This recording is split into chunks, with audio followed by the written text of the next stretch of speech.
Pax Rúsica 2024, segunda temporada. No se puede mirar el mundo con un solo ojo. Siglos de historia, de la era de los imperios a la multipolaridad. Rusia, desde los zares hasta Putin, pasando por la Unión Soviética. Conducen Silvana Yarmoluk y Néstor Picone. Produce y ameniza la función con leyendas y mitos, recetas y anécdotas Ana María Yarmoluk. Modera y musicaliza Federico García Blaya. Analizan, debaten y proponen investigadores, filósofos, políticos y periodistas de Ucrania, Chile, Brasil, España, Perú y de la Federación Rusa. En tiempos de guerra y en tiempos de paz, Pax Rúsica aboga por la paz.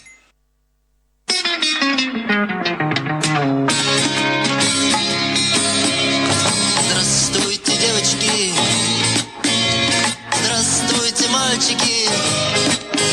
Смотрите на меня в окно и мне кидайте свои пальчики, да, ведь я сажаю алюминиевые огурцы, на брезентовом поле я сажаю алюминиевые огурцы, на брезентовом поле.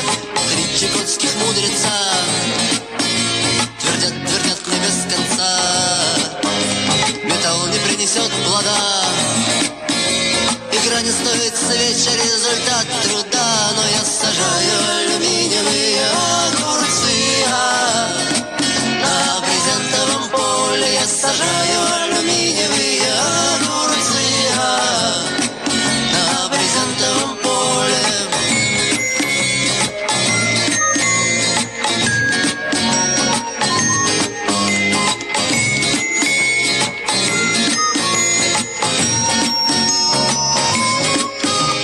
Злое белое колено пытается меня достать. Y ya estamos en Pax Rúsica, este martes 28 de mayo del 2024, se viene junio. ¡Qué bárbaro! El otoño sigue avanzando hacia el invierno. Ahora le voy a pasar a Federico para que nos diga cómo está. Mi mujer, que maneja también un servicio meteorológico, me dijo que no iba a llover, así que me vine sin paraguas, sin nada para eso. Pero bueno, hoy tenemos gente viajera que nos va a traer más calorcito porque Silvana viajó a Cuba, ya nos va a contar de qué fue lo que hizo ahí, y está Ana María también para charlar de todas las cuestiones que tienen que ver con Rusia, de todos estos dimes y diretes sobre el tema de la Antártida, de que van a atacar Malvinas, y entonces se genera un clima de zozobra en la gente, que es lo que utilizan los medios de comunicación, con la verdad, con la mentira, siempre exagerando las cuestiones. Así que hoy vamos a hablar de todos esos temas. Silvana, nuestra mujer, nuestra jefa allá en Cuba. Federico, buen día. ¿Cómo le va, Picone? Me hiciste reír con lo de genera zozobra en la agenda, que me parece que nada genera zozobra. Ya no, a esta altura del nada, no pasa nada. Salvo que, no sé, ni siquiera el fútbol, mirá lo que te digo. Pero si vos escuchás un título, Rusia va a bombardear Malvinas, como yo escuché en la radio, en una radio el otro día. Perdón que me ría. Entonces eso genera zozobra. Vos decís, no ¿cómo lo me escucho paro nadie, yo? No en esta radio. No, ya sé. Bueno. No lo escuchó nadie. No. Escúchame, no, está bien, entiendo lo que vos decís, pero me parece que son tantas las ¿cómo se dice? Las cortinas de humo que se tira que ya tipo a nadie le importa nada. Pero bueno, te voy a responder con que hay 9 grados 6 en la ciudad de Buenos Aires. Eso me gusta. Hubo una mínima de 8, dijeron ayer que era de 6, pero fue de 8, así que no hizo tanto frío. Y tampoco hace tanto frío. Dice cubierto con neblina. Hubo alguna llovizna por la madrugada y nada más, no va a haber lluvia en los próximos días. La tarde algo nublado, la noche parcialmente nublado, presión altísima 1024, humedad altísima 92% y viento del sudeste a 9 kilómetros por hora. Ese es el panorama meteorológico de esta mañana porteña. La máxima 15 grados va a ser, así que no está tan frío, ¿eh? Está bien, está agradable. Nubladongo nada más, y que aleja un poco el sol, y eso siempre medio bajón para mí. Muy bien. Para mí. Bueno, Estamos en Radio Rebelde, el WhatsApp de la emisora 11 26 90 84 96, 11 26 90 84 96, radiorebelde.ar para escucharnos por dispositivos y si tienen suerte en la M740. Redes de Pax Rússica. Tenemos el ex, llamado anteriormente Twitter, @Pax Rússica. El Telegram, que se sigue llamando Telegram y se va a seguir llamando Telegram por ahora, @Pax Rússica Iberoamérica, y también pueden buscar Pax Rússica en Facebook y el email paxrusica@gmail.com. Se escribe PAXRUSSIKA. Dicho esto, voy a saludar a la viajera que por suerte tiene algo de energía, porque si no, no estaría al aire en este momento. Silvana Yarmoluk, Добрый день, здравствуйте. ¿Cómo estás? Bienvenida. No bombardeen Buenos Aires, por favor. No sé si se acuerdan la época de Charly García. Ahora van a ser los rusos. Me causa gracia. Sí, no. Te juro, cuando yo estoy desayunándome de muchas cosas, porque obviamente yo estuve en otra realidad, no porque en Cuba no haya noticias, está todo cerrado, sino porque estuve en un congreso y el congreso estuvo 24 horas al día tratando temas que eran inherentes a la realidad un poco del mundo. Y cuando llego acá y Néstor me dice, van a bombardear, dicen los medios argentinos, yo me quedé, digo, ¿en qué? ¿Me perdí algo? Hubo una fase de tiempo con la Bella Durmiente que estuve durmiendo y no me enteré. La verdad que los medios de comunicación nuestros realmente dejan mucho que desear. Nada, igual vamos a seguir tratando de ver el otro lado de la información. Pero hay un dato que me gustaría, buen día, que cuentes, porque bueno, se dio por todos los medios, nosotros también lo comentamos, pero vos ya lo viviste. Para ir a Cuba y volver a Cuba ya no se puede utilizar aerolíneas argentinas y tampoco la empresa cubana de aviación. ¿Por qué? Porque a la cubana de aviación, si viene a la Argentina, no le cargan el combustible.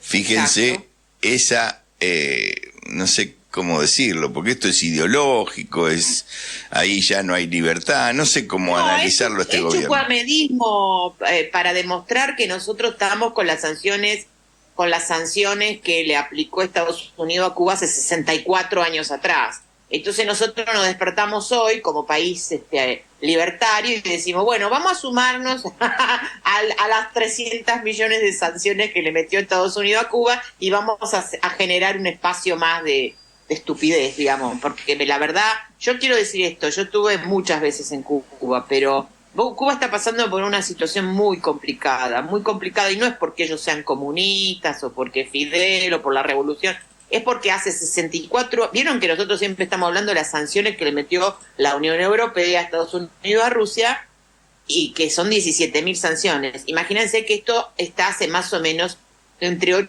y 10 años con Rusia, y los últimos 2 años es atroz, pero Rusia tiene mucho territorio, se autoabastece. Cuba hace 64 años que está viviendo un atroz encerramiento, porque encima es una isla, y es terrible cómo ese pueblo realmente tiene valor para seguir existiendo, porque realmente hoy día, más allá de lo que es el turismo, no se ve, digamos, perspectivas. Y encima están encerrados absolutamente porque tienen sanciones para todo. Está muy difícil la situación, con el combustible, con el transporte, con la energía. Hace 40 grados de calor. Yo me quise matar porque salí de Buenos Aires el día que acá hacía como sensación térmica -2 grados, allá llegué, eran 39 grados a la sombra. Y viviendo ese calor así, la gente igual trata de enfrentar lo que puede, y de verdad mi admiración completa a ese pueblo que, te digo que 64 años en sanciones, de no poder ni comerciar, ni que el mundo real, digamos, pueda comerciar con vos porque Estados Unidos le puso una sanción, miles. Es terrible. Pero bueno, nada. Les comento un poco, si quieren, lo que fui a hacer Sí, allá. sí, igual, como síntesis, con Milei, Argentina se suma al bloqueo a Cuba. Y esto a nosotros nos cuelga realmente una medalla, no de honor, sino de vergüenza. No solo aquellos que tenemos simpatía con Cuba, sino, lo sabemos, muchísima gente ha utilizado los buenos momentos para ir a Cuba, clase media, sectores medios, porque es una isla hermosísima y ha podido disfrutarla. Pero con Milei Sí. vamos a eso. Sí, contanos un poco qué estuviste haciendo. Igual te digo, la otra parte de la moneda es que Rusia desde hace 2 años, yo tuve posibilidad de hablar con el embajador de Rusia allá en Cuba, porque fue nuestro embajador hace 9 años atrás. El embajador que está actualmente en Cuba, Víctor Coronelli, fue embajador acá en Argentina, que fue el embajador con el cual se hicieron los acuerdos con Putin, que vino Putin, ¿se acuerdan? Hizo Cristina todos los acuerdos, ese fue el embajador. Los embajadores son importantes en ese sentido, ¿no? En cómo promocionan su país y cómo hacen cosas. Yo no sé la verdad en qué estado está la situación ahora en nuestra embajada en Rusia, pero bueno, nada, es otro tema. La cuestión es que Cuba en este momento fue la sede ¿se acuerdan que yo siempre les digo que nosotros como compatriotas de Rusia en el mundo, y yo soy representante del continente americano de alguna manera, de los compatriotas que nosotros llamamos compatriotas a todos los rusos que viven fuera de Rusia, hacemos un congreso anual en donde nos reunimos en uno de los países. El mundo para Rusia está dividido en regiones, la región latinoamericana tiene su congreso, y nosotros este año lo hicimos en Cuba. Son 14 países latinoamericanos 16, que están representados por sus consejos coordinadores. Yo soy la presidenta del Consejo Coordinador de Argentina, estuve también en esa movida. ¿Y cuál es la situación? Nosotros analizamos cómo se comportan nuestros países de residencia, nuestros países adoptivos, digamos, de alguna manera. Muchos rusos vinieron en los 90, ¿se acuerdan? Después de la caída del muro, que fue terrible, que fue otra movida, no es la misma que está ahora. Ujú. Después hay gente que vino en otras épocas, otras olas de inmigración. Nosotros como Argentina tenemos 137 años de relaciones diplomáticas, y las relaciones diplomáticas nacieron, las relaciones humanas nacieron un poco antes, casi 150 años de relación de la diáspora. Es una de las diásporas más grandes que hay en Latinoamérica, la de la Argentina, la rusa, la eslava, digamos, porque hubo periodos en que fue la Unión Soviética, y bueno, ahí había rusos, bielorrusos, ucranianos, que son no es que sean lo mismo, son países que nacieron como lo que nosotros siempre decimos, la Rusia de Kiev, que tiene más de 1500 años. Bueno, nos reunimos ahí, todos los presidentes de los consejos coordinadores, y hablamos de las problemáticas que nos unen hoy. Y una de las grandes problemáticas que nos une hoy es la rusofobia. La rusofobia atroz, que está invadiendo el mundo a través de la que se llamaría la civilización, digamos, la civilización correcta, que en realidad es solamente un 30% del mundo, que es digamos, lo que es Europa y Estados Unidos. El resto no pertenece a lo que ellos llaman civilización. Entonces, ese poco porcentaje del mundo presiona sobre todo lo que hablamos durante todos estos 2 años que estamos hablando acá en la radio. La rusofobia es atroz porque la rusofobia se aplica a la cultura, al absolutamente relato de la historia en forma absolutamente incorrecta, no solo de la Segunda Guerra Mundial, sino, bueno, nosotros tuvimos un pequeño problema con Nikolai Mikhailov, quiero decirlo porque él es el que tenía que llevar un poco la historia de todas estas. ¿Se acuerdan? Comenzamos a hablar de la influencia, de cómo invadieron de alguna manera, entre comillas, varias épocas las civilizaciones europeas a Rusia, desde las finlandeses, pasando por esto ya no es europeo, la parte tártara mongola, la de Lituania, la de Polonia, en diferentes, y la última napoleónica antes de la Primera y Segunda Guerra Mundial. Entonces está enfermo, pobrecito, está en el hospital, le deseamos muy, muy pronta recuperación y bueno, ya nos va a contar toda esa parte histórica. Pero eso es importante porque la rusofobia, ¿por qué digo todo esto? La rusofobia no es una cuestión que nació ahora con lo de Ucrania. Esto existe desde el momento en que el mundo se dividió. ¿Se acuerdan que hablamos un poco de la parte religiosa entre lo que fue la ortodoxia y el catolicismo? Ahí ya empezó de alguna manera lo que era la rusofobia y después con todas las etapas de todas las guerras que hubo en Europa, del menosprecio de la Europa, entre comillas, clásica hacia el mundo eslavo.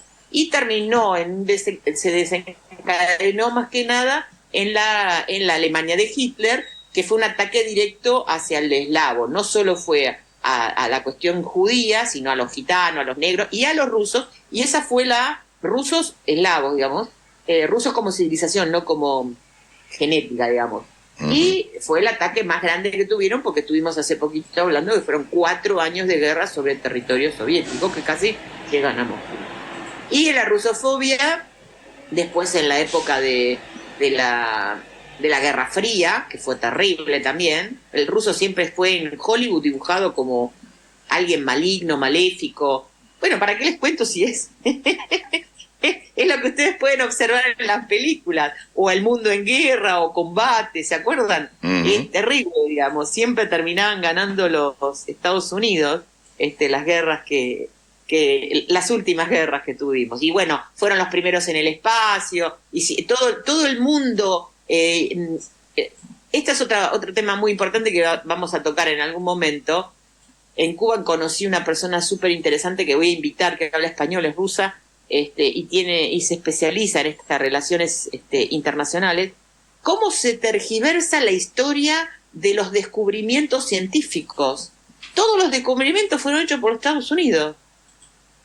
Entonces hay una contraparte ahora, hay como un libro que salió interesante de ver cómo nacieron la penicilina, quién fue el inventor. Para nosotros siempre fue el inglés para los rusos fue la mujer penicilina. O sea, es increíble cómo el mundo se divide en dos desde hace muchísimo tiempo y la gente no lo nota por la poca información que ha tenido del otro mundo que hoy día es muy claro.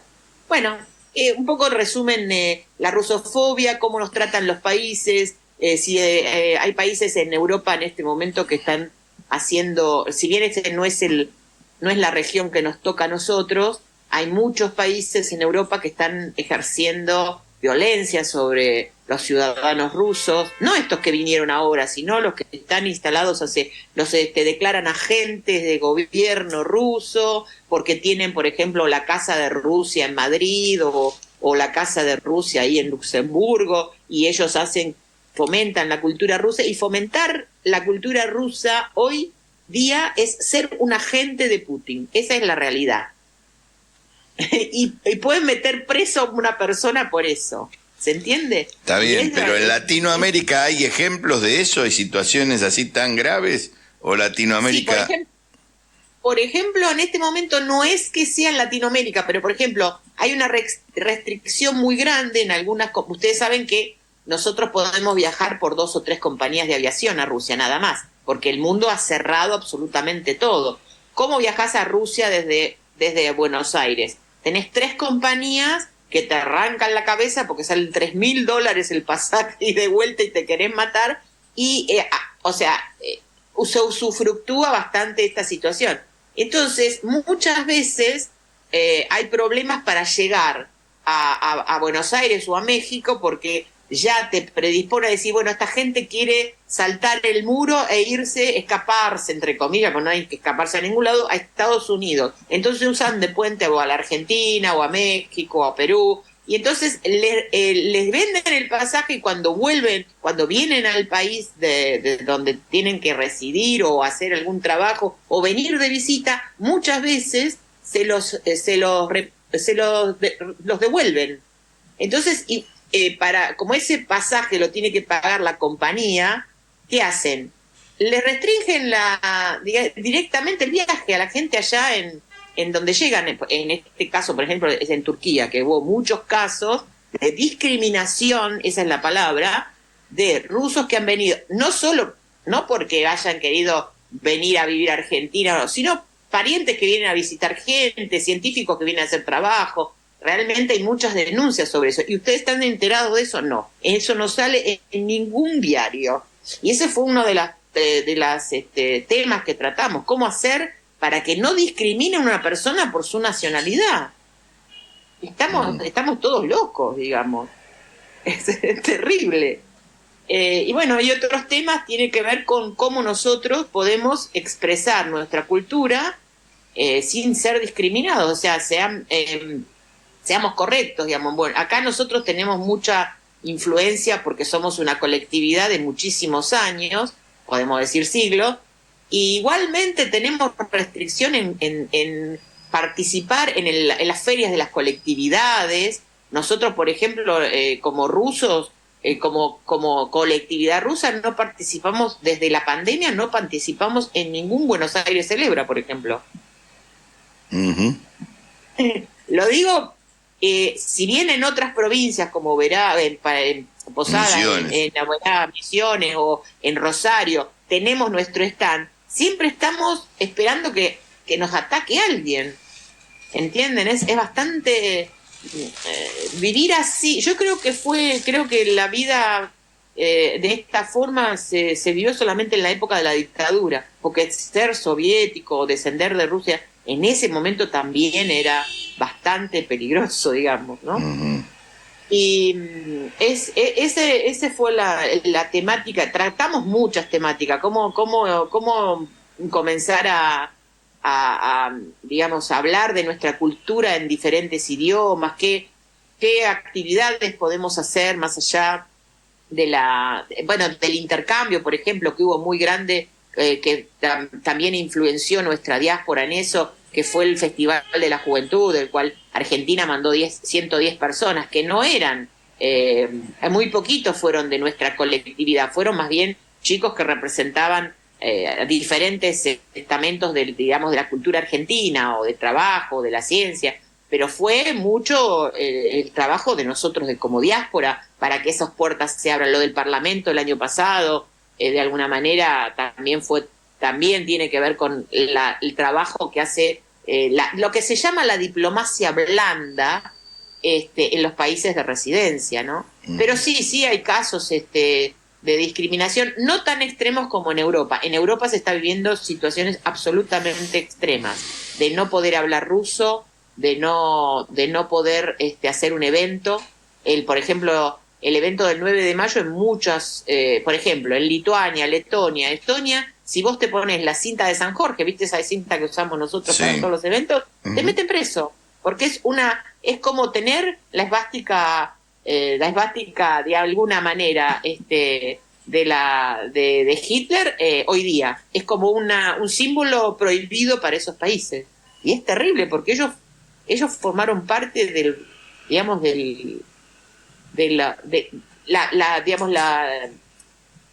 ¿cómo se dice? Las partisanos de esos países defendieron esos países de los nazis, del fascismo, digamos. Igual que Ucrania hoy. En Ucrania está prohibida la cinta de San Jorge, habiendo puesto 1/3 de la población en la Segunda Guerra Mundial. 1/3 de la población muerta, digamos. Es increíble. Nada, estoy indignada. No sé si No, está bien, pero está bueno también diferenciar lo que pasa en Latinoamérica por ahora, incluida Argentina, porque el otro día charlábamos con Rafael Araya Marri sobre Palestina y vemos que también muchos periodistas que podrían hablar de Rusia, en este caso, de Palestina, se autocensuran. Sí. Se ponen limitaciones creyendo que les puede pasar algo porque hay una amenaza latente. Hay una amenaza latente, pero que opera como autocensura. Esto es lo que quiero decir. Hay muchos periodistas que si lo juntamos afuera del micrófono y de las cámaras, no van a hablar mal de Rusia ni van a hablar mal de Palestina. Todo lo contrario. Sin embargo, opera esto, por eso es importante aclararlo para incentivar a que la gente y los periodistas y los mediadores de este conflicto, que somos es la política y la comunicación, se atreva a decir cosas que no es ni tirar bomba, ni granada, ni nada, sino difundir y aclarar ideas. Y en ese camino me gustaría que por lo menos de la parte que vos tuviste información, cómo es, en qué situación, te cuento, si vos agarrás La Nación y Clarín, la semana pasada trabajaron mucho que Rusia tenía una ventana para ganar la guerra a Ucrania, porque los europeos no le mandaban armas, porque, bueno, la situación también de mucha gente que desistía de participar en la guerra o que le faltaban soldados directamente a los ucranianos. Entonces, La Nación y Clarín trabajaban eso. Por otro lado, decían que Putin lanzaba amenazas si avanzaba, si ponían, si se utilizaban armas de Inglaterra o europeas en Ucrania, que Putin decía que estaba en condiciones de contrarrestar eso, ya no solo en Ucrania, sino en otros lugares. Por eso digo, se armó todo un bollo desde los medios de comunicación, sí, que sería lindo que vos comentaras. Es digamos, esto no es nuevo. Cuando empezó la operación especial, pasó lo mismo. Toda digamos, la banda del mundo occidental empezó a decir que Rusia invadió Ucrania. Pero Rusia durante los 10 años, 8 años anteriores, estuvo anunciando: no se metan con Ucrania, lo tenemos firmado en acuerdos, todo empezó así, y tenías una batería de informantes, digamos, oficiales del mundo occidental, que te decían que que un día se despertó Putin, dijo, bueno, vamos a invadir Ucrania, y hicieron esto. En este momento está pasando lo mismo, porque ya Ucrania no tiene soldados, porque ya la OTAN es la culpable de haber masacrado 2 generaciones, básicamente de varones. Más allá de la gente que se fue, los 6 millones, 7 millones o 10 millones de ucranianos que se fue al segundo día de la operación especial, poner en la semana, adentro no tienen quien pueda pelear. Están usando muchísimos mercenarios en este momento también. Y el derecho de Rusia, digamos, de su posición frente a esto, es decir, si algún ejército digamos, de lo que se llama la Comunidad Europea o estadounidenses, que están iguales, porque son mercenarios que están muriendo y los están recolectando cuando mueren en el frente de batalla, digamos, pero oficialmente entrar en la guerra como, no sé, como la Legión extranjera, o como Francia, o como Italia, ponele, no tendría razón de ser. Y esas amenazas estuvieron, o sea, no son amenazas, son reglas de juego, pero son reglas de juego que no están ahora. Ellos están como siempre, el mundo occidental en este momento, están como siempre reinventándose. Inclusive ellos mismos dijeron hace unos meses atrás que de ninguna manera ningún país europeo iba a mandar tropas, ni solamente venden armas, o sea, es eso lo que están haciendo. Sí están haciendo allá lo que yo escuché, básicamente de lo que pude escuchar entre medio del Congreso, era que se estaban enviando muchísimas armas, de las cuales Putin les dijo desde el principio que por favor no las usaran, porque si no eso iba a generar que Rusia atacara más, ¿entendés? Pero yo no creo que Putin desde un principio dijo que no quiere expandir ninguna guerra, ni atacar a nadie, ni captar no sé, a Armenia, ni Moldavia, ni nada de eso. Son ellos los que provocan desde esos países, ¿entendés? O sea, esto es una operación mediática, como siempre. ¿Por qué? Porque, primero... Sí, pero los momentos políticos, no me gusta a mí decir que es lo mismo que hace 2 años, porque entonces casi no quedan comentarios para realizar. Hay elecciones, y esto lo hablábamos con el caso Palestina, hay situaciones que vive Europa, por ejemplo, y que vive Estados Unidos, que lo sabemos, hay elecciones de la Comunidad Europea. La presencia de Milei con Vox en España y fue un encuentro de la derecha para demostrar su poder. También los juegos del socialista español, que finalmente, reconoció Palestina junto a otros países de Europa. Sí, eso es un hay hecho una muy disputa, son situaciones nuevas. No siempre están los mismos gobernantes y entonces se producen hechos de forma diferente. La disputa en la Comunidad Europea va a tener un resultado como la disputa entre Donald Trump y Biden en Estados Unidos. Y eso se está jugando también con la guerra, se está jugando con el tema de Palestina y se está jugando con el tema Ucrania. Por eso, que son maniobras de Occidente, sí lo sabemos, pero lo que pasa es que nosotros la tenemos que desmontar con otra información como la que se está dando, como lo que vos estás diciendo. Macron y la Legión extranjera dijo que iban a participar y sí, bueno, pero a ver, el que no conoce de esto, Macron sale por más medios que los que sale Putin. Entonces, y la Legión extranjera tiene una historia y un reconocimiento en la gente. Por las mismas películas que vos decís, si querés. Pero sí, en este lado del mundo sí es así, pero vos estás en el otro lado del mundo y escuchás exactamente, o sea, es increíble porque no todo el mundo tiene la posibilidad, por ejemplo, de viajar o de estar en el otro lado, en el otro hemisferio del mundo. El tratamiento es exactamente al revés, ¿me entendés? Entonces es como que nosotros de alguna manera nos sentimos el pupo del mundo y decimos, y todo lo vemos desde nuestro punto de vista, pero después nos damos cuenta que ese no es nuestro punto de vista. Por ejemplo, ¿qué necesidad tenemos nosotros como argentinos de meternos en el conflicto ucraniano, por ejemplo? ¿No? Que estamos metidos porque el presidente Milei ha reconocido a Zelensky y su, digamos, y su accionar, a pesar de que Zelensky ya no es, o sea, es un presidente de facto hoy día. Hoy día él no está elegido para ser presidente, ya terminó su mandato. ¿Sabés cuánta gente sabe esto que acabas de decir? Nadie lo sabe. Que se terminó el mandato de Zelensky. Hay que decirlo, por eso esa es una tarea nuestra. Pero es la hora 10:36, tenemos que ir a una tanda y cuando volvamos seguimos con las conversaciones.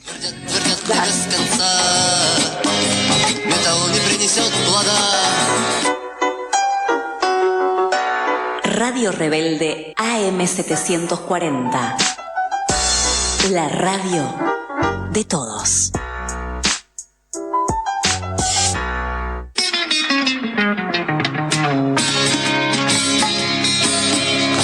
Здравствуйте, девочки. Здравствуйте, мальчики. Acá estamos en el aire de Radio Rebelde M740 y Radio Rebelde.ar en el programa Pax Rússica.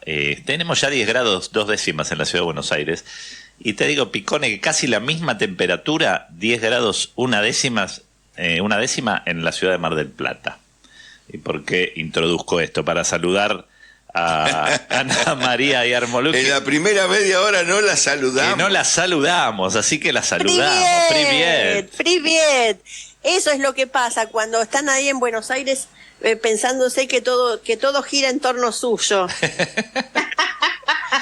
Eso es lo que pasa. Yo reivindico esto del mundo multipolar. Acá en Mar del Plata también tenemos nuestro centro de información. También hace frío. También hace frío. También hace frío. Está muy similar a Buenos Aires, sí. Una mínima de 6 y máxima de 14 allá en Mar del Plata. Acá en Buenos Aires máxima de 15 grados, así que está bastante parecido el clima. Nublado, está nublado, ¿no? Por allá yo te digo por lo que dice. Está nublado y un poco así medio como húmedo, y cuando está húmedo está mal. 89% de humedad en Mar del Plata.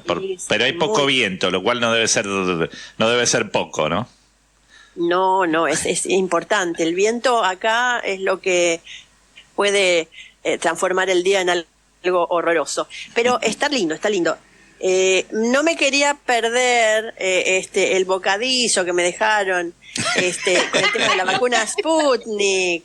Claro, ¿no se acuerda que también decían que Sputnik nos iban a meter un microchip? Había información en los noticieros argentinos. No lo tenemos el chip. Que no sé. Bueno, los que tienen la vacuna Sputnik como yo, sí.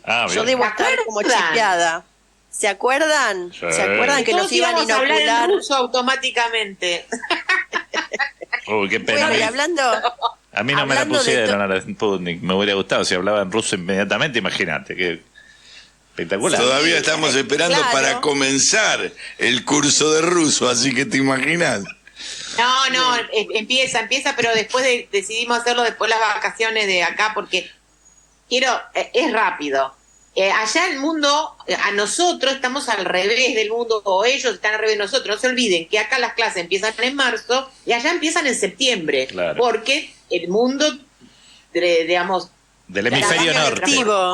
El año lectivo mundo, comienza claro, en septiembre. Claro. Entonces, cuando- los profesores que darían en julio, junio, que son las vacaciones de verano, estarían como... tenían la obligación de darle clase acá a la gente online y la verdad que ellos se van de vacaciones. Entonces, la idea es pasarlo un poquito porque dura 3 meses. Bueno, no se preocupen, el curso va a empezar, no se preocupen. Bueno, Bueno, muy y bien. hablando, me dejaron lo de la vacuna, pero ¿se enteraron que la AstraZeneca la han sacado de circulación en todo el Sí. mundo? Bueno, y la Sputnik sigue siendo la más, bueno, una de las La más que no tiene seguras. papeles sigue siendo la más segura. Bueno, y justo por eso yo tengo que, me dan el pie también para hablar sobre esta revolución que sucedió en el sur, este caso, que los expertos occidentales dicen que bueno, que por ahí va a empezar la Tercera Guerra Mundial acá en nuestro sur. Perdóname, me tengo que reír. Esto sí, esto sucede después de las publicaciones en el diario de Telegraph, diciendo, bueno, cosas que ahora vamos a pasar a enumerar.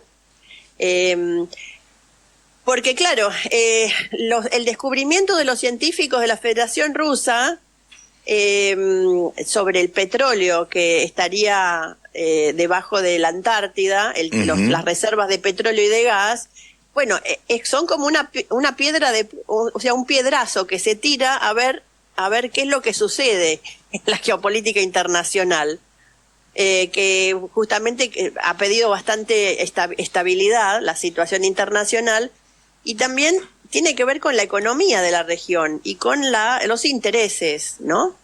La agencia de noticias Neftegas Rus en el 13 de mayo se publica que había descubierto enormes reservas de petróleo y gas en la Antártida, gran parte de ellas concentradas en áreas reclamadas por Gran Bretaña.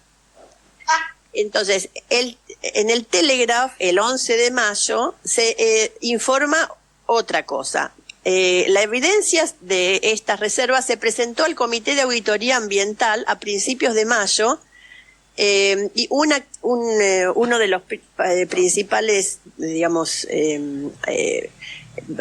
buques de exploración es el Alexander Karpinsky de la flota Rosgeologia. El Tratado Antártico de 1959 prohíbe todos los proyectos de petróleo, o sea, de extracción de petróleo y gas en la región, protegiendo la Antártida de todo esto, ¿no?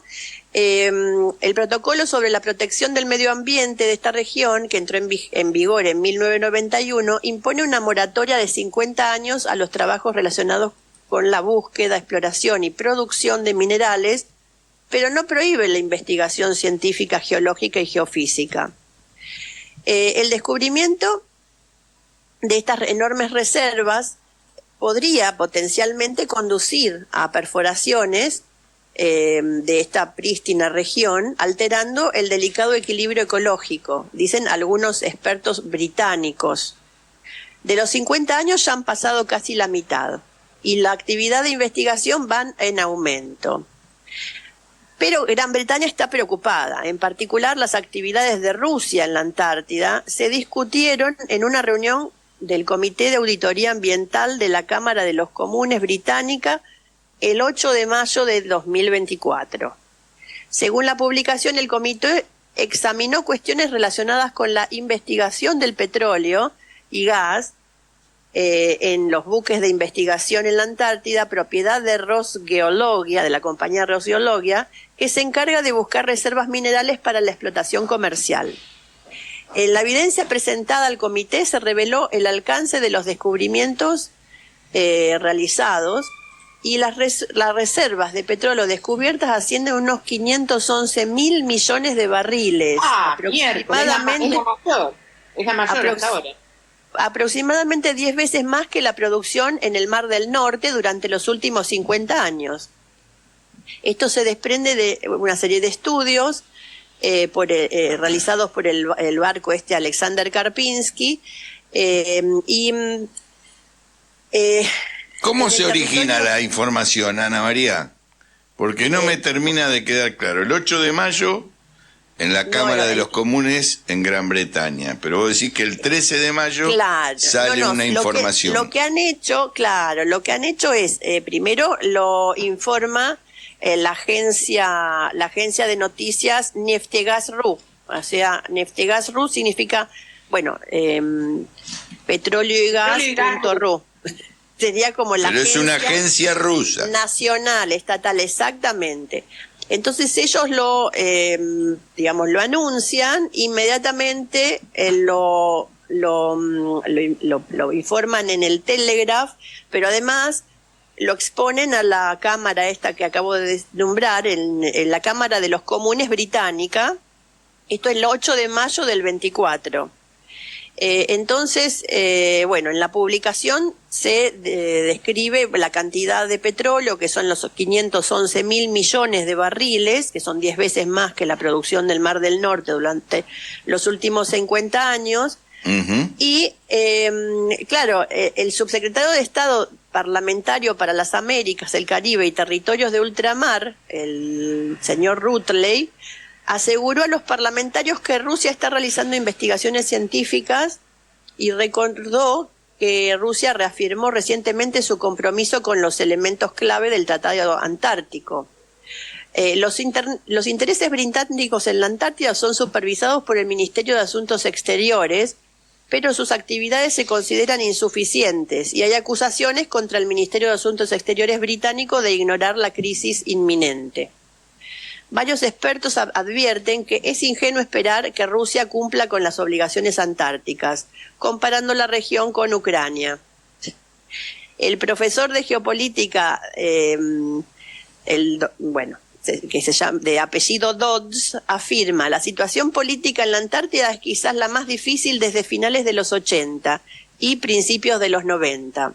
El Tratado Antártico enfrenta nuevos desafíos, sobre todo por parte de una Rusia inescrupulosa en el poder y de una China cada vez más asertiva. Rosgeology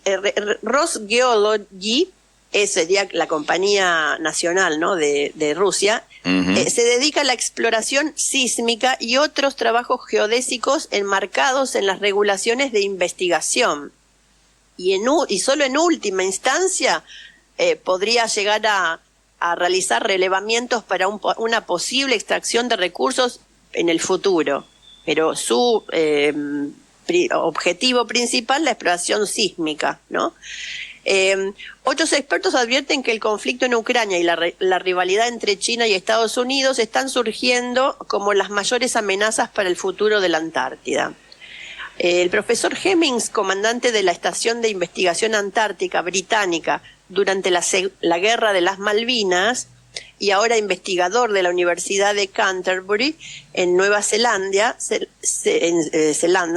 señaló: las crecientes tensiones podrían destruir el tratado que protegía al continente del progreso y el desarrollo humano. Nunca habrá un tiempo razonable para extraer hidrocarburos en la Antártida. Cualquier intento de vender estos hidrocarburos nos destruirá a todos, decía él. Y bueno, acá tenemos El Tratado Antártico es lo más interesante porque, bueno, está cerca de expirar, ¿no? Entonces, en esta situación internacional también cayó en el análisis de cómo se va a comportar el mundo con esto. El Tratado Antártico... hay una pelea importante entre los varios países. Cuando expire el Tratado Antártico, Sí. va a expirar el derecho de los países que tienen pedacitos de la Antártida, inclusive el nuestro. Exactamente. Entonces ahí se va a armar otra guerrita importante, digamos, y acá acaban de prender un fósforo, la verdad. Bueno, dice que en diciembre del año 59, con este tratado se preveía la desmilitarización de la Antártida y el uso del continente exclusivamente con fines pacíficos. Pues son todas bases militares ahora y científicas. Los objetivos, declarados en el acuerdo son el uso de la Antártida en interés para toda la humanidad, libertad de investigación científica, fomentar la cooperación internacional, conservación de los recursos biológicos marinos antárticos. A principios de 2024, el número, digamos, de países incluidos en el tratado eran 56 estados, 29 de los cuales son partes consultivas. Antes de la firma del tratado, Gran Bretaña, Australia, Argentina, Nueva Zelanda, Noruega, Francia y Chile tenían reclamos territoriales sobre la Antártida. O sea, somos como unos 8 o 9 países que tenemos reclamos. La Unión Soviética, ¿no? En aquel entonces, junto con Estados Unidos, Sudáfrica y Perú, se reservó el derecho de presentar reclamos territoriales, pero en realidad no declaró nada. China, India, Japón, Corea del Sur, Brasil, Alemania y varios otros países no tienen reclamos territoriales oficiales entre los países que participan de ese tratado, ¿no? Un tema aparte, fue el uso de los recursos minerales antárticos. Se cree que tiene importantes depósitos de carbón, hierro, cobre, zinc, níquel. Sí, Ana, no está para hablar, una interrupción, no está para hablar ahora, pero está bueno que, ¿te acordás que habíamos hecho como un informe nosotros hace un par de años atrás sobre el lago Jurásico que había encontrado Rusia con bacterias vivas y todo eso hace unos años atrás? Estaría bueno porque eso fue también en la Antártida, ¿te acordás? Bueno, pero todo el problema con Gran Bretaña, ¿cuál es? Lo resumo porque es largo, porque tiene muchos aspectos, ¿no? Entre las cuestiones legales también tiene cuestiones como es de política internacional, geoestrategia, etcétera. El tema es que Gran Bretaña tiene los reclamos territoriales que tiene sobre el sector antártico, tiene una cosa que se llama territorio antártico británico, o sea, TAB, el territorio antártico británico, catalogado como uno de los 14 territorios británicos de ultramar, o sea, de fuera de las islas, digamos, de Gran Bretaña. Entonces, pero justamente el territorio resulta que tiene un área que es mayor que todos los países que tienen reclamaciones territoriales sobre otros, digamos, fuera de su propia geografía. El área esta incluye la península antártica, que se superpone con, sí, exactamente, con lo que nosotros reclamamos para nosotros. Tiene 3 regiones que fueron administradas por Gran Bretaña como dominios separados de las Islas Malvinas hasta el 1962, que es la Tierra de Graham, Islas Órcadas del Sur y las Islas Shetland del Sur. Uh-huh. Y varias otras islas costeras, inclusive la plataforma submarina de hielo de Ronne, el mar de Weddell y partes de una cosa que se llama costas del sur. Así que esas son todas las el reclamo. No, si me permitís. Acusan a Rusia de querer, extraer o ocupar para extraer el petróleo ellos, pero en realidad simplemente se trata de ellos abren el paraguas hablando de China y Rusia ante la situación actual que se vive, donde Occidente, Gran Bretaña y Estados Unidos viven buscando ataques constantes a Rusia y China, ya lo sabemos por las cuestiones económicas, políticas, geopolíticas, históricas y todo lo demás. Claro. Lo que hace Gran Bretaña es abrir un conflicto por ahora solo mediático, que no hay hasta el momento ninguna otra cuestión, pero Inglaterra lo hace también asumiendo los derechos que cree que tiene y que le ha otorgado el presidente argentino cuando dijo que ellos son quien gobiernan las Malvinas hoy, porque Inglaterra no podría tener nada en la Antártida, Exactamente. no puede reclamar Exactamente. absolutamente nada, pero lo que hay que decir es que tanto Argentina, después Chile y cualquiera de los otros, lo que hacen es discutir la continuidad del territorio y Claro. hacia la Antártida, y a partir de ahí, que no hay división fronteriza en la Antártida, es un tratado justamente porque no se ha producido ninguna, y por eso hay un acuerdo de que es una zona de paz, una zona de investigación científica y nada más, pero en el año 2048, comienza el debate. Entonces, introducen un elemento, Gran Bretaña, de discusión geopolítica para atacar a Rusia y China, y este es el lío. Y bueno, como nuestro país desgraciadamente tiene un gobernante que adhiere a esos postulados de Gran Bretaña, Israel y Estados Unidos, y esa dependencia es muy grande, nos termina complicando, porque tendría que haber salido Argentina a aclarar todas estas cosas que vos estás comentando y que ahora estamos diciendo. Pero la confusión, dejan crecer la confusión para que después se justifique cualquier intervención. cualquier tipo de acción contra Rusia, contra Malvinas, contra lo que se les ocurra a ellos, argumentando que si no, que es lo que están haciendo con Argentina. Hicieron un lío bárbaro con Neuquén, con una base que no era una base, y bueno, y lo mismo están haciendo con el puerto de Tierra del Fuego. Digo, son todas bombas de humo, pero que se van asentando en la realidad política argentina en tanto y en cuanto el gobierno le va concediendo. Estamos rodeados en Argentina de un portaaviones estadounidense, lanchas que controlan la Patagonia, el mar Patagónico, la discusión de Tierra del Fuego, el ingreso del ejército, de los ingenieros del ejército de Estados Unidos en el Paraná. Pero claro, todo esto visto así, estamos invadidos. Si se dice por partes, ay, qué lindo, es un ¿cómo se llama? Atómico, el submarino, no.